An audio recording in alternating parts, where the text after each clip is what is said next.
I think इस exam में क्या करना है ये सब बता रहे हैं, क्या नहीं करना है कुछ चीज़ें हैं जो बहुत इंपॉर्टेंट है। पहली चीज़ जो मुझसे गलती हुई कि सिलेबस को बिना समझे properly I stepped into the preparation, तो ये गलती तो नहीं करनी है। पहले सिलेबस उठाएं, मेंस का बहुत ही डिटेल सिलेबस यूपीएससी ने दिया है, हमें ये देखना चाहिए। उससे ये पता चलता है क्या पढ़ना है। अब आता है सवाल कितना पढ़ना है। जैसे अगर मैं एग्जांपल दूं, पॉलिटी में फंडामेंटल राइट्स एक टॉपिक है, फंडामेंटल राइट्स पे एक बुक भी हो सकती है, आप एक आर्टिकल पे एक बुक लिख सकते हैं। तो हमें कितना रिक्वायरमेंट है उसके लिए प्रीवियस ईयर क्वेश्चंस देखो। तो सिलेबस बताता है क्या पढ़ना है, प्रीवियस ईयर क्वेश्चन बताते हैं कितना पढ़ना है, कितना रिक्वायरमेंट है।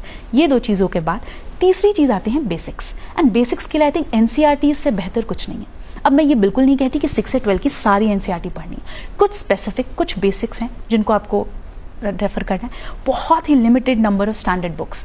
क्योंकि आई थिंक एक मुझसे जो गलती हुई कि वो मैं बहुत सोर्सेज को रेफर करती थी। अब जिस सब्जेक्ट से डर लग रहा है, जैसे हिस्ट्री वीक है तो हिस्ट्री के लिए मैंने कम से कम 10 किताबें पढ़ ली हैं। आप उसको कंसोलिडेट नहीं कर पाओगे, आप उसको रिवाइज नहीं कर पाओगे, तो अल्टीमेटली उस नॉलेज का कोई यूज़ नहीं है। तो ये भी मैं कहूँगी कि बहुत ही मिनिमम बुक लिस्ट रखो। आई थिंक पढ़ने से ज़्यादा इंपॉर्टेंट एक रिपीटेड रिविजन स्लॉट, कि हर 10 दिन बाद, 10 दिन नहीं तो 20 दिन बाद मैं 1-2 दिन का स्लॉट, कि पिछले 20 दिन में जो पढ़ा उसको मैं रिवाइज करके उस पर एक टेस्ट सॉल्व करके और तब मैं आगे बढ़ूँ। तो ये कुछ चीज़ें हैं जो मुझे लगती हैं रिक्वायर्ड हैं इस फील्ड में।